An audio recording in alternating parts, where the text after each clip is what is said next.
And, you know, I agree with all that you were about saying.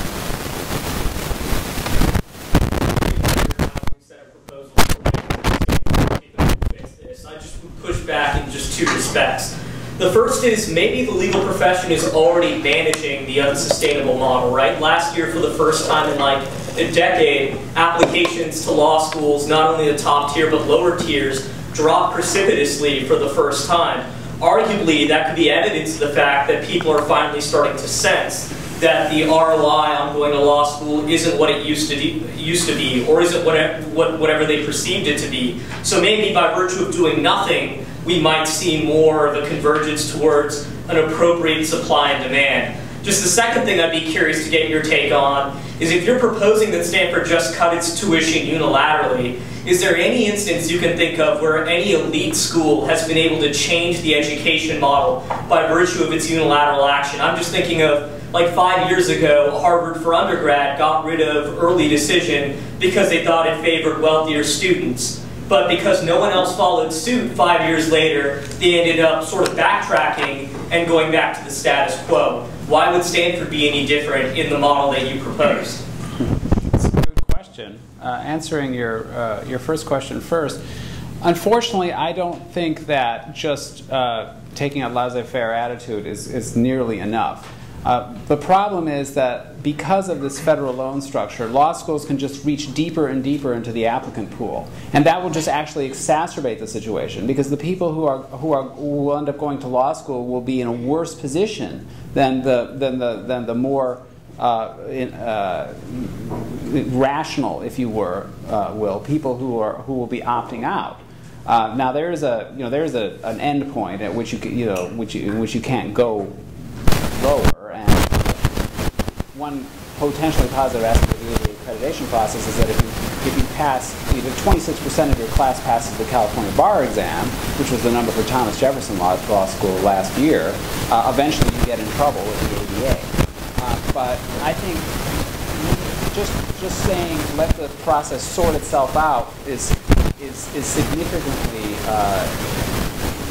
inadequate as a response, given how much carnage will be caused by just letting the process as it's currently structured sort itself out. As to your second question about whether it will do any good, it might very well not, in the sense that it won't lead a system which is so impatient to continue going in the direction that it's going. I think that I myself would not underestimate the tremendous symbolic significance that it would have for an institution like Stanford to do something like that. When the New York Times is running a half-dozen stories on its front page about how law school is seriously screwed up, that means that there's a climate that's being created among the opinion leaders, I think, that can be taken advantage of by people who want to engage in genuine reform. Now, I agree. There's absolutely no guarantees that something like that would necessarily make anything in the way of a momentum towards genuine structural change. But I think what absolutely will not work, which is maintaining the status quo, that will absolutely not move us in the right direction. A couple discussions about how like the different approaches that can be taken from the law school side. I'm wondering what approaches could be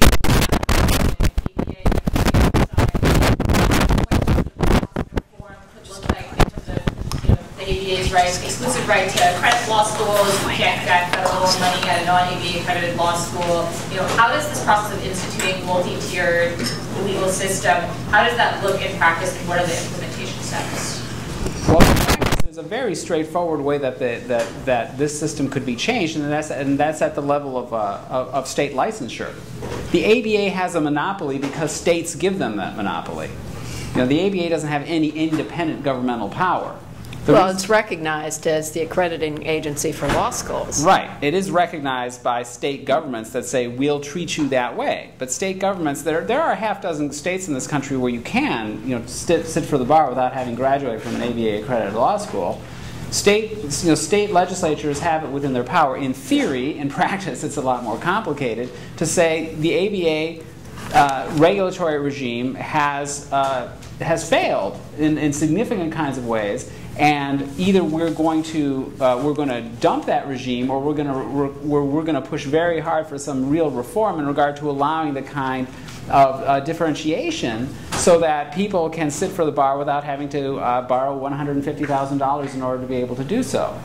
Yeah, but if you can't get federal loan money for a non-ABA accredited law school, it would be like almost impossible for the type of socioeconomically disadvantaged students to attend these law schools. So to that extent, like the ABA has like an incredible monopoly, and states don't just have the power to say, oh, we'll have another process, because there wouldn't be students going to those law schools that didn't. Yeah.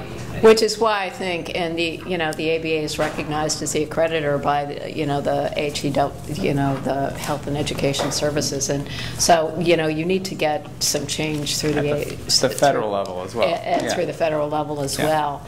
I think you're absolutely right on that. I think people are going to have to leave, so I just want to conclude by giving great thanks to Paul, who schlepped out here to talk about a really important subject. And thanks to all of you. Woody Allen said 90% of life is showing up, and you've all showed up for something that's really important, that's not necessarily going to be of immediate practical interest for you, but has enormous implications for others like you and for our profession and the public as a whole. So thank you all for coming, and especially for you. Well, thanks for having me.